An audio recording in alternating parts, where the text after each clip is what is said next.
Hey, it's Wednesday's Market SITREP here at Top Gun Options. Man, we are having an absolute blast here. I'm Matthew Buckley. My call sign is Wiz. And let me get a hell yeah if you're, first of all, a member here. Of course, that's a hell yeah. But second of all, WYNN is up 8.5% today.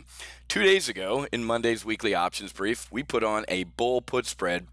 The 160, 157.5 bull put spread, risking about $5,400 to make $2,000. I think that's up about 50% right now.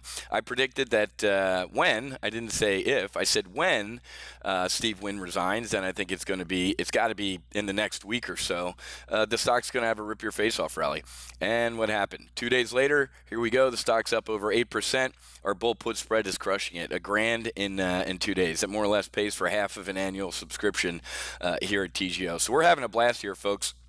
We're getting ready for our accelerated retirement brief at 1 o'clock, where we're going to be talking about getting bearish on volatility. I wanted to wait one more day, and here's why. First of all, I'm shocked news. We're uncovering text between those two lovers saying that Obama wanted updates on everything about the Clinton investigation. And he sat on an interview with Chris Wallace of Fox News and guaranteed he would not be involved at all. I am staying out of the Hillary probe. I guarantee there is no political influence in any investigation. Wait till you see what these text messages say. The guy's a piece of shit, and he should be in jail. Richard Nixon is spinning in his grave. He looks like an angel compared to this guy. So not only do we have a dirty IRS, a dirty FBI, and a dirty Department of Justice, some people, some officials, all it takes is a couple, folks, to make people's lives miserable.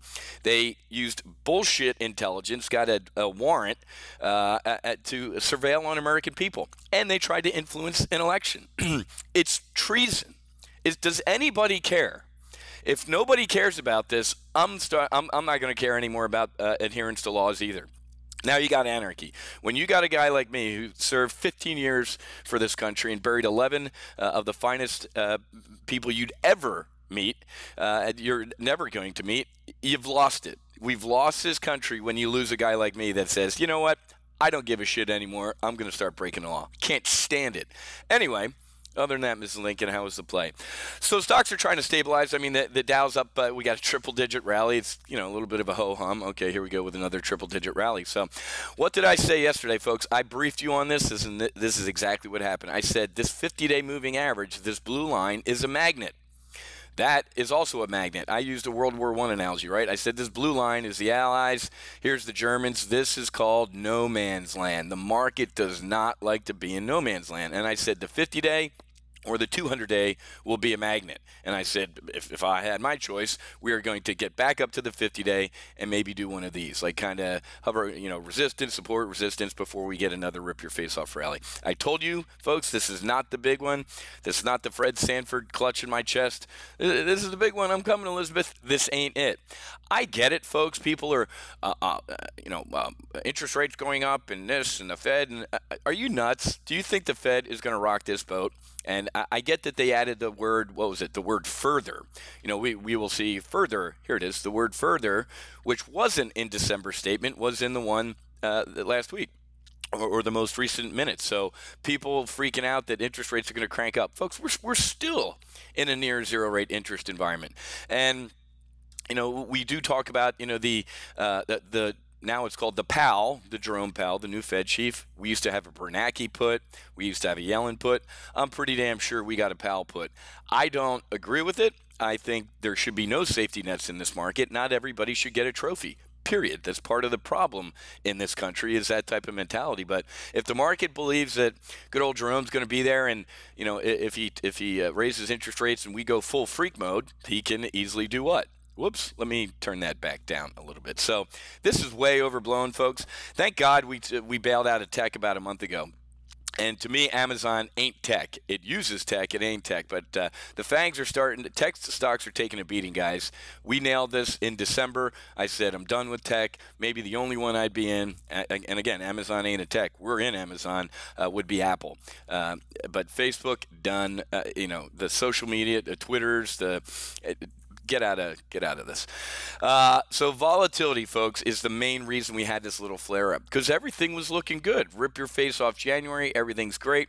A little bit of a turnaround, you know, I thought was going to be a little bit of a breather. And remember, all these super smart people that were short volatility got destroyed. Now, I think the count today is like 7 hedge funds. Look at this. XIV trader loses $4 million in the blink of an eye and 3 years of work overnight. So there are hedge funds shutting down. I told you not to do this. Thank God you're a TGO member, folks. All last year, the only times we got short vol was after a spike or around known events, right? A couple years ago it was the Brexit. A year and a half ago it was the election. We only got short vol when we knew it was time to get short vol. Guess what we're going to do at 1 o'clock today? In our accelerated retirement brief, we're going to short. We did a bullish double vertical that could have potentially made 9 or 10 grand in 2 days. Now we're going to roll inverted, and we're going to do a bearish double vertical. I briefed everybody yesterday. I said I want one more day. We need one more day to make sure the all clear. It sounded. Why? Because I'm pretty sure Nancy and Chuck are still looking and maybe thinking about shutting down the government. So this is, you know. I put it over to my members, essentially. I said, hey, this is a pilot and command moment. Me flying my airplane, I need one more day. If you're if you're frosty, if you're a cool customer, you could probably get short vol today. That was yesterday. So, you know, would have been a good call. But, hey, man, you know, so I miss a couple points here and there. We're still absolutely going to crush it, and we have been crushing it in our volatility trades. So what was behind the stock market sell-off? Stupid people. Stupid people running in front of steamrollers to pick up pennies, and they all got steamrolled over. I have zero sympathy for them. They're greedy and they're stupid. The Bitcoin, I don't even know what Bitcoin's doing today. Was it below 6 the other day, or it rebounded up to 8? It's down 50% from its December highs. I told everybody not to do it. There's going to be thousands of these stupid cryptocurrencies, and every one of them is either going to be hacked or is currently hacked by North Korea, China, or Russia. If you're a Bitcoin trader, I guarantee you heard it here first, you will wake up one day and your count will say 0. Not because the asset went to 0, but because you have no more of them. So ladies and gentlemen, as a military guy, I know for a fact that we have briefed bad actors directly. We don't have a direct line of communication. Yeah, we do. We've said, North Korea, you mess with our financial system, which they could. They're already hacked into Goldman Sachs, folks. I guarantee you. Won't tell you how, but I know. They read emails, they know about deals coming, and they trade off of that information. But we have told foreign actors, Russia, China, anybody who will do us harm, if you mess with our financial system, that will be considered the same as a first strike, a nuke strike, and we will retaliate with blinding military force. Bitcoin ain't part of our financial system, folks. It's not even regulated. It's in the Wild West. The SEC has even said, you want to open a Bitcoin ETF? Let me tell you how high you got to jump to even be considered to us to think about opening that. Look at Sony Pictures, folks. A couple years ago, they made a movie making fun of the dear later. North Korea hacked into Sony and almost destroyed the company. Do not trade in Bitcoin. I warned you about it.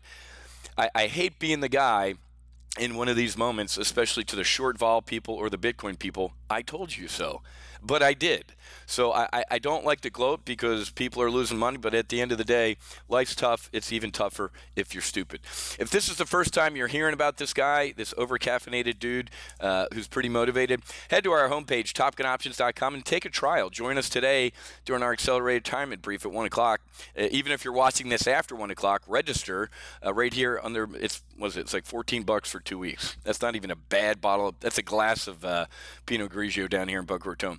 Click on the beginner one, and for $14 you can have access into our accelerated retirement. Intermediate gets you a little bit more access, and advanced is the weekly options brief along with primary. So I think it's like $14, $28, $38. Okay, so I got to go. I got to get ready for that 1 o'clock brief. With your WYNN earnings alone since Monday, like I said, we got into WYNN. I think we got in the spread at like 69 cents. It's last price I looked was down to 30. So essentially a 50% gainer in 2 days, $1,000. If you'd like to potentially make $1,000 in 2 days, give us a call and get on board here at Top Gun Options. Okay. Have a great rest of your day. Happy hunting. Make sure you hedge. God bless, and I'll see you for Thursday's market SITREP.